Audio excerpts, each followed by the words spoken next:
And this story, we've been following this. As you know, we've been talking about this for the past couple of days.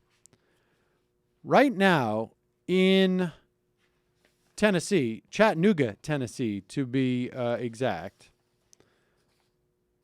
there is we are on day 2 of a 3-day period where Chattanooga Volkswagen workers, UAW or potentially UAW workers, are voting whether or not they want a union. We know that when they signed cards, there was a majority that wanted to have a vote.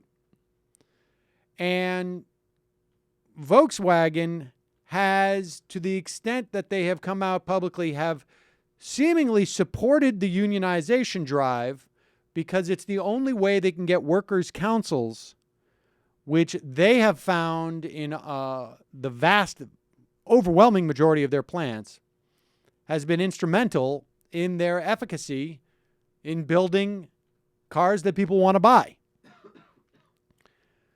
There has been an unprecedented amount of interference by outside agitators to fight against this unionization that the workers seemingly want and that the plant seemingly wants.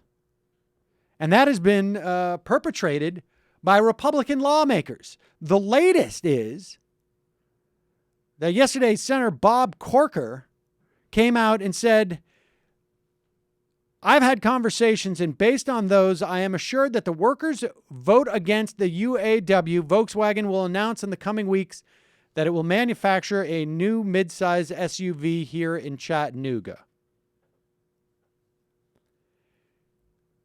Volkswagen was so offended by this that they had to come out with a policy, a response shortly after. In a brief but bluntly worded statement Thursday, they said a vote this week on union representation at Chattanooga, Tennessee plant would have no bearing on whether it will build a new crossover vehicle there.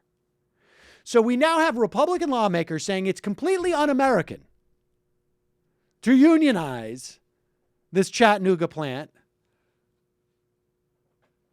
because they think it might preclude them from subsidizing this foreign company from building a new vehicle there. And we have this company saying he's lying. Bob Corker is lying.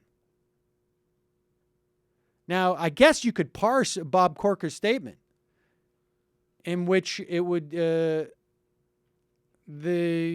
VW people said, we're probably going to put it there no matter what happens with the vote, which is exactly the statement that Volkswagen came out there. And he's trying to imply that vehicle will not be made there if the union votes or I'd say the workers vote to unionize.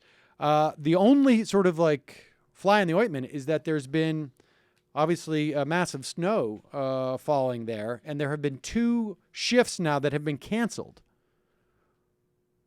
which means that it's that much tougher to get the majority of workers to vote in favor for it because they haven't shown up at work. So we shall see how this turns out. But this is a very important moment, a big deal to have a plant unionized in Tennessee. Used to be about 30 years ago, 40 years ago, 25%, I believe, of workers in Tennessee were unionized, private unions. Now it's about, I think, 4%.